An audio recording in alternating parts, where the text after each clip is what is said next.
உருட்டி விளையாட தாயக்கட்டை, கிரிக்கெட் விளையாட தென்னை மட்டை, ஹைட்டாவோன்னு நம்பி குடிச்ச காம்ப்ளானு, தட்டுல கொட்டி ஸ்பூன்ல சாப்பிட்ட ஹார்லிக்ஸ், திருடி தின்றுவோன்னு அம்மா ஒழிச்சு வச்ச பூஸ்ட்னு எக்கச்சக்கம். கேசட் போட்டு கேட்ட டேப் ரெக்கார்டர், தட்டி தட்டி ஓட வச்ச பிபிஎல் டிவி, ஒளியும் ஒளியும் பார்க்க ஓடியாந்த அந்த 6 மணி, பல விஷயங்கள் கத்துக்க 10 ரூபா நெட் சென்டர், ஃப்ரெண்டெல்லாம் சேர்ந்து வளர்த்த தெருநாயி, கூட்டா ஆக்கி சாப்பிட்ட கூட்டாஞ்சோறு, வீட்டு முட்டை மாடல கட்டின டென்ட், 10 பாக்கெட் வச்சு போட்ட பேண்ட், எவ்வளவு நொன்னாலும் ஹேங் ஆகாத நோக்கியா போனு, அதுல விளையாடின ஸ்னேக் கேம்.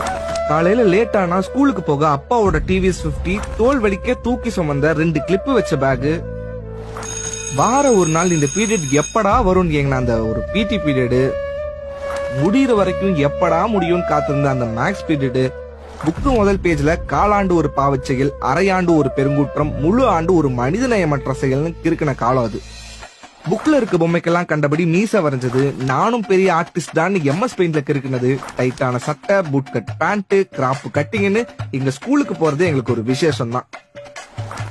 எக்ஸாம்னு வந்துட்டா நம்ம ஃப்ரெண்டு நம்ம ஃபெயில் ஆகாம இருக்க கடைசி நேரத்துல கையால காட்டி கொடுக்கற அந்த 1 மார்க்கு, நோட்ஸ் எடுக்கிறப்போ இங்கு திந்தாலும் காப்பாத்தும் அவன் தொளிக்கிற அந்த ஒரு 3 சொட்டு இங்கு.